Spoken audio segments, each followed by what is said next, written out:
ನಮಸ್ಕಾರ ವೀಕ್ಷಕರೇ, Karnataka power TV ನ್ಯೂಸ್ಗೆ ತಮ್ಮೆಲ್ಲರಿಗೂ ಸ್ವಾಗತ. ವಾರ್ತೆಗಳ ವಿವರ. ಓರಿ ಬಿಸಿಲನ್ನ ಲೆಕ್ಕಿಸದೆ ದೇವಸ್ಥಾನದ ಆವರಣದ ಮುಂದೆ ಲಲಿತ ಸಹಸ್ರನಾಮಾವಳಿ ಪಾರಾಯಣ. ಗಂಗಾವತಿ ಆರ್ಯ ವೈಶ್ಯ ಸಮಾಜದ ವಾಸವಿ ಮಹಿಳಾ ಮಂಡಳಿಯ ಮಾಜಿ ಅಧ್ಯಕ್ಷರು ಹಾಗೂ ಬೆಂಬಲಿಗರು ಶುಕ್ರವಾರದಂದು ಶ್ರೀನಗರೇಶ್ವರ ದೇವಸ್ಥಾನದ ಮುಂಭಾಗದಲ್ಲಿ ಉರಿ ಬಿಸಿಲನ್ನ ಲೆಕ್ಕಿಸದೆ ಲಲಿತ ಸಹಸ್ರನಾಮಾವಳಿಯನ್ನ ಪಾರಾಯಣ ಮಾಡಿದರು. ಇದರಿಂದ ಆರ್ಯ ವೈಶ್ಯ ಸಮಾಜ ಗಂಗಾವತಿಯ ಆಂತರಿಕ ಕಲಹ ಬಟಾಬಯಲಾಗಿದ್ದು ಸ್ಪಷ್ಟವಾಯಿತು. ಶರಣ್ ನವರಾತ್ರಿ ಆಚರಣೆಗೆ ಸಂಬಂಧಿಸಿದಂತೆ ಈ ಹಿಂದಿನ ಅಧ್ಯಕ್ಷರು ಹಾಗೂ ಪದಾಧಿಕಾರಿಗಳು ಬೆಳಗ್ಗೆ ಧಾರ್ಮಿಕ ಪೂಜಾ ಕಾರ್ಯಕ್ರಮಗಳಿಗೆ ಅವಕಾಶ ಕೋರಿದ್ರು. ಇದಕ್ಕೆ ಒಪ್ಪದ ನೂತನ ಆರ್ಯ ವೈಶ್ಯ ಸಮಾಜದ ಅಧ್ಯಕ್ಷ ಹಾಗೂ ಪದಾಧಿಕಾರಿಗಳು ಬಳಿಕ ದೇವಸ್ಥಾನ ಬಾಗಿಲು ಹಾಕಿ ಬಂದ್ಗೊಳಿಸಿದ್ರು. ಪೂಜೆ ಹಾಗೂ ಪೌರಾಣಿಕ ಅವಕಾಶ ಕೊಡಿ ಎಂದು ಒಂದು ಗುಂಪು ಕೇಳಿದ್ರು, ಅದನ್ನ ತಿರಸ್ಕರಿಸಿದ್ರು. ಇದರಿಂದ ಕೆಲವು ಸಮಯ ಮಾಜಿ ಹಾಲಿ ಸದಸ್ಯರ ಮಧ್ಯೆ ಮಾತಿನ ಚಕಮಕಿ ಜರುಗಿತು.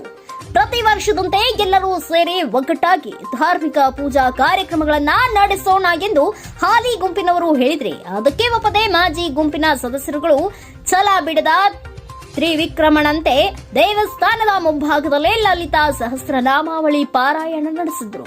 ಒಟ್ಟಾರೆ ಗಂಗಾವತಿ ಆರ್ಯ ವೈಶ್ಯ ಸಮಾಜ ಮನೆ ಒಂದು ಎರಡು ಬಾಗಿಲು ಎಂಬ ಪರಿಸ್ಥಿತಿ ನಿರ್ಮಾಣವಾಗಿದೆ.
ಒಂದು ಹೇಳಬಾರ್ದು ಅಂತ ಇವ್ರು ಹೇಳಕತ್ತಾರ. ಬೀಗ ತೆಗೆಲ್ದಕ್ಕೆ ನಮಗೆ ನಮ್ ಕಷ್ಟ ಹೇಳ್ಬೇಕನ್ಸುತ್ತ.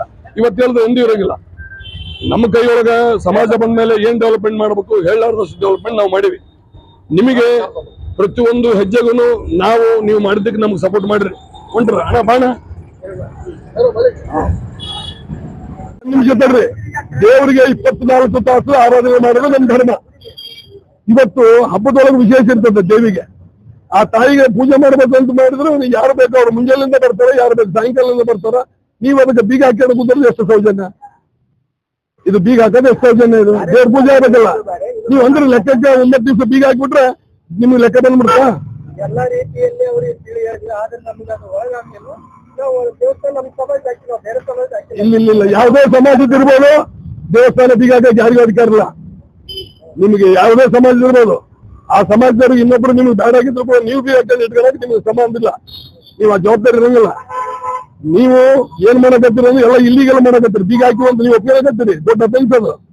ಬೀಗ ಮುರಿದಿರಿ, ಬೀಗ ಹಾಕಿದ್ರೆ ನಾವು ಒಂದಿಲ್ಲ. ನೀವೆಲ್ಲವನ್ನು ತಲೆ ಇಟ್ಕೊಂಡು ಎಣ್ಣೆ ತಗೊಂತೀರಿ, ಆಫೀಸ್ ತಗೊಂತೀರಿ. ಇದೇನ್ ಲೆಕ್ಕದ ನಿಮ್ಗೆ ಒಳ್ಳೇದೇನು? ಮುಂದೆ ಏನಿಲ್ಲ. ಅವ್ರು ಬೀಗ ತಗೊಂಡು ಸಾಕು, ನಮ್ಮ ಪೂಜೆ ಮಾಡ್ತಾರೆ ಹೋಗ್ತಾರೆ. ದೊಡ್ಡ ಹತ್ರ ಹೋಗಿವಿ, ಹೇಳಿವಿ, ಕೇಳಿವಿ, ಎಲ್ಲ ಮುಗಿದವ. ಮುಗಿದ ಮೇಲೆ ಅವ್ರು ಟೈಮ್ ಕೊಟ್ಟಾರ ನಮಗೆ.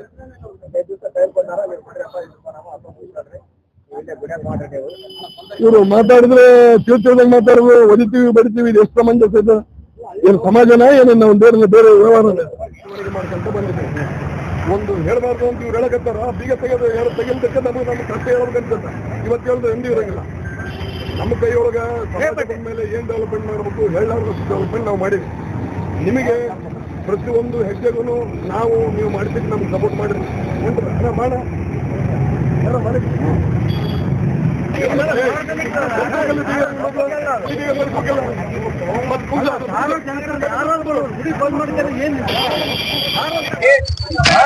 ಅದನ್ನ ಆಕ್ಚುಲಿ ಯಾವುದೇ ಇರ್ಲಿ, ಸಮಾಜ ಅಂದ ಮೇಲೆ ಸಮಾಜದಿಂದ ಹೊರಗೆ ಹಾಕಪ್ಪ. ಸಮಾಜ ಸಾಕಷ್ಟು ಯಾರಿಗೂ ಇಲ್ಲ. ಸಮಾಜ ಅಂದ್ಮೇಲೆ ಒಂದು ಮನುಷ್ಯ ಯಾವುದೇ ಸಮಾಜದ ವ್ಯಕ್ತಿನ ಇಷ್ಟು ಮಟ್ಟಿಗೆ ಈ ಅಧ್ಯಕ್ಷರು ಇದು ಮಾಡ್ತಾರ. 10 ವರ್ಷ ಹೊರಗೆ ಹಾಕಿರ್ತ. ಅದಕ್ಕೆ ತಕ್ಕಂಗ ಆತನ ಶಿಷ್ಯ ಅಂತ ಹೇಳಿ ಗುಡಿ ಕೆಲಸ ಮಾಡ್ತಾನ. ಆತನು ಬೇಕಂತೇಳಿ ಅವ್ರ ಮನೆಗೆ ಕಾಡ್ಕೊಳ್ಳಾರ್ದಂಗ ಯಾರನ್ನ ಹೇಳಾರ ಅಂದ್ರೆ ಅಧ್ಯಕ್ಷ ಹೇಳಾರ, ನಿಮ್ಮನ್ನ ಸಮಾಜದಿಂದ ಹೊರಗೆ ಹಾಕಿವಿ, ನಿಮ್ ಮನೆಯವ್ರ ಸತ್ರು ಬರಂಗಿಲ್ಲ, ಯಾವ್ದಕ್ಕೂ ಬರಂಗಿಲ್ಲ ಅಂದ್ರೆ ಅವ್ರ ಜೀವನ ಹೆಂಗ ಆಗ್ಬೇಕು? ನಾಳೆ ಕನ್ಯಾ ಇದಾವ, ಹೊರ ಇದಾವ, ಕೊಡಕ್ಕೇನು? ಅದೇ ಸಮಾಜದಾಗೇನು? ಅವ್ರ ಮಕ್ಕಳು ಹುಟ್ಟಿದಬ್ಬಗಳು ಇರ್ತಾವ, ಎಲ್ಲ ಇರ್ತಾವ. ಅಂದ್ರೆ ಇಷ್ಟು ಮಟ್ಟಿಗೆ 18 ವರ್ಷ ಆಳಿದ್ರು ಯಾವುದೇ ರೀತಿ ರೆಸ್ಪಾನ್ಸ್ ಇಲ್ಲ, ಏನಿಲ್ಲ ಅಂದಾಗ ಇಂಥ ಸಮಾಜ ಅಧ್ಯಕ್ಷರು ತಗೊಂಡು ಏನ್ ಮಾಡ್ಬೇಕು? ಆತನ ಪೂರ್ವಭಾವಿ ದಾರಿ ಇದಾವ ಬೇಡ. ಆ ಸಮಾಜದಂತ ಒಂದು ವಿಷಯಕ್ಕೆ ಮಾತಾಡ್ಬೇಕಾದ್ರೆ ಬಹಳಷ್ಟು ಸಮಾಜ ಅವ್ರ ಆಸ್ತಿ ಅಂತ ಹೇಳ್ಬೇಕಂತಾನ. ಯಾರನ್ನ ಊಟಕ್ಕೆ ಬಂದ್ರೆ ಏನ್ ಊಟಕ್ಕೆ ಬಂದಿಲ್ಲ, ಏನದು ಸಮಾಜದ ರೊಕ್ಕ, ಸಮಾಜದ ಆಸ್ತಿ, ಸಮಾಜದ ಫಂಕ್ಷನ್ ಬರೋದು. ಯಾರು ಅವ್ರ ಮನೆ ಸ್ವಂತ ವ್ಯಕ್ತಿಗೆ ಬಂದಿರಂಗಿಲ್ಲ. ಇದೇ ರೀತಿ ಮಾಡ್ತಾ ಇದ್ರೆ ಇವ್ರು ಯಾವ ಮಟ್ಟಕ್ಕೆ ನಿಂದಿರ್ತಾರೆ ಇವರು? ಅದಕ್ಕೆ ಸಪೋರ್ಟ್ ಇಂದ ಅಂದ್ರೆ ಬಡವರಿಗೆ ಇಲ್ಲಿ ನ್ಯಾಯ ಇಲ್ಲ ಸಮಾಜ ಅಂತ. ಹೊರಗೆ ಹಾಕಿದವ್ರನ್ನ ನಮ್ಮ ಸ್ವಂತ ತಾಯಿಗೆ ನಮ್ಮಪ್ಪ ಹೋಗಿ 5 ವರ್ಷ ಆದ್ರೂ ನಿಮ್ಮಂತಾರ ಬರ್ಬಾರ್ದಮ್ಮ ಅಂತ ನಮ್ಮ ತಾಯಿಗೆ ಅಂತಾರ. ಅಂದ್ರೆ 2 ಮಂಡ್ಯ ಯಾರು ಬರ್ಬಾರ್ದಂತ ಒಂದು ಬೋರ್ಡ್ ಹಾಕ್ಬೇಕಪ್ಪ. ನಾಳೆ ತಾನೇ ಸತ್ರ ತನ್ನ ಹೆಂಡತಿ ನಾವು ಕರ್ಕೋಬೇಕ ಬೇಡ? ವಿಧವರು ಎಲ್ಲಾ ಸಮಾಜದಾಗ ಇರ್ತಾರ, ಎಲ್ಲಾ ಮಂದಿಯಾಗ ಇರ್ತಾರ. ಸಾವಿಲ್ಲದ ಮನಿ ಇಲ್ಲ, ಸೂತ್ಗಿಲ್ಲಾರ್ದ ಮನಿ ಇಲ್ಲ.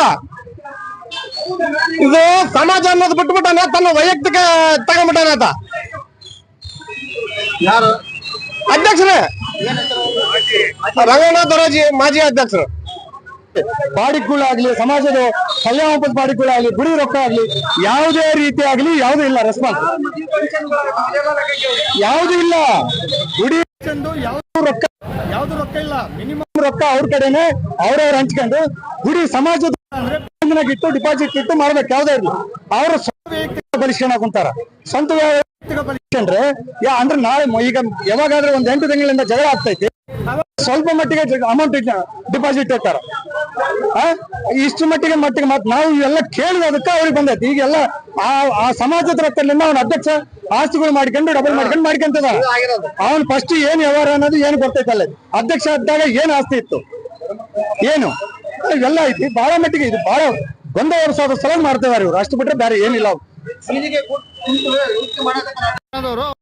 ಅಣ್ಣ ಇದು ಒಂದ್ ಮಾತು, ಗುಡಿ ಸಮಾಜದ್ದು ಯಾವುದೇ ಗುಡಿದಾಗ್ಲಿ ಯಾವುದೇ ಇರ್ಲಿ ಬೆಳಗ್ಗೆ 11 ಗಂಟೆ ತನಕ ಕ್ಲೋಸ್ ಮಾಡ್ತೀವಿ ಅಂತ ಹೇಳಿವಿ. ಸಾಯಂಕಾಲ 4 ಗಂಟೆ ತನಕ ನಾನ್ ಮಾಡಿದ್ದಲ್ಲ, ಅದು ಅವ್ರು ಮಾಡಿರೋದು. ಅದೇ ರೂಲ್ಸ್ ಪೂಜೆ ಮುಗಿದ ಮೇಲೆ 11 ಗಂಟೆ ಮುಗಿತೈತಿ. 4 ಗಂಟೆಗೆ 5 ತೆಗಿತಾರ, ಮತ್ತೆ ಅವಾಗ ಬಂದ್ ಮಾಡ್ಬೋದ. ನೀನು ಇದ್ದಕ್ಕಿದ್ದಂಗ ನಿನ್ನೆ ಹಾಕೋದು ಏನೈತಿ ಲಲಿತಪಾಸ್ತಮ ಬೆಳಗ್ಗೆ ಮಾಡ್ತೀವಿ, ಸಾಯಂಕಾಲ ಮಾಡಿದ್ರಲ್ಲ, ಮತ್ತೆ ಬೆಳಗ್ಗೆ ಮಾಡೋದು ಅವಶ್ಯಕತೆ ಏನೈತಿ ಇವರು? ಅವ್ರು ಗೊಂದಲ ವಿಷಯದಂಗ ಇಲ್ಲ ಇದು. ಆಮೇಲೆ ಮೆಸೇಜ್ ಏನಾಗ್ತಾರ, ಅಧ್ಯಕ್ಷರು ಹೇಳಿದಾರ ಇದನ್ನ ಅದೇ ರೀತಿ ಮಾಡಂತ ಹೇಳಿದಾರ ಅಂತ. ಅಂದ್ರೆ 2 ಬಣ ಅನ್ನೋದೆಲ್ಲ ಫಸ್ಟ್. ಈಗ ದರೋಜಿ ರಂಗಣ್ಣ ಅವ್ರು ಇದ್ದಾಗ ಮಹಿಳಾ ಘಟಕ ಮಾಡಿರ್ತಾರ, ಹೊಸ ಬಾಡಿ ಆದ್ಮೇಲೆ ಅವರು ಮಹಿಳಾ ಘಟಕ ಮಾಡಿರ್ತಾರ. ಆತ ಅಧ್ಯಕ್ಷ ಇದ್ದಾಗ ಯಾವ್ಯಾವ ಇರ್ತಾವ ಎಲ್ಲವೂ ಕ್ಯಾನ್ಸಲ್ ಆಗ್ತಾವ. ಇದು ಎಲ್ಲರಿಗೂ ಸರ್ವಸಾಮಾನ್ಯವಾಗಿ ಎಲ್ಲರಿಗೂ ಗೊತ್ತಿರೋದೆ ಸರ್ವಸಾಮಾನ್ಯವಾಗಿ. ಆ ಬಾಡಿಗಳೆಲ್ಲ ನಿರ್ಣಯ ಮಾಡಿ ಹೊಸ ಬಾಡಿ ರಚನೆ ಆಗ್ತಾವ. ಯಾವ್ದೇ ಇರ್ಲಿ, ಈಗ ಎಲೆಕ್ಷನ್ ಇರ್ಲಿ, ಯಾವ್ದೇ ಇರ್ಲಿ, ಬಾಡಿ ನಿರ್ಣಯ ಆಗ ಕಾಮನ್ ಆಗಿ ಅದು ಪ್ರೆಸೆಂಟ್ ಬಂದೈತಿ. ಇವ್ರು ನಾವೇ ಇದು ಅಂತಂದ್ರೆ ಇವ್ರಿಗೆಲ್ಲರಿಗೆ ಯಾವ ರೀತಿ ಬೀಗ ಹಾಕಿದ ಕಾರಣ ಏನಿಲ್ಲ. 11 ಗಂಟೆಗೆ ಕ್ಲೋಸ್ ಆಗೈತೆ ಬೇಕಂತೇಳಿ ಗೊಂದಲ ಎಬ್ಸಕ್ಕೆ ಅವ್ರು ಮಾಡ್ಯಾರ ಅಷ್ಟೇ. ಇದು ಒಂದು ಮೆಸೇಜ್ ಆಗಿ ಮುಟ್ಟಬೇಕು ಬೇಕಂತೇಳಿ. ಅಂದ್ರೆ ಸಮಾಜನ ದುರುಪಯೋಗ ಮಾಡ್ತಿದಾರ ಅಂತೇಳಿ ಮೆಸೇಜ್ ಅಷ್ಟೇ, ಅಷ್ಟು ಬಿಟ್ರೆ ಬೇರೆ ಏನಿಲ್ಲ. ಅವರು ದುರುಪಯೋಗ ಅವ್ರು ಮಾಡ್ತಿದಾರೆ. 11 ಗಂಟೆ ಮಾಮೂಲಾಗೆ ಕ್ಲೋಸು, 4 ಗಂಟೆ ಅವ್ರು ಮಾಡಿದ ಕಾನೂನು ಇದು, ನಾವಲ್ಲ.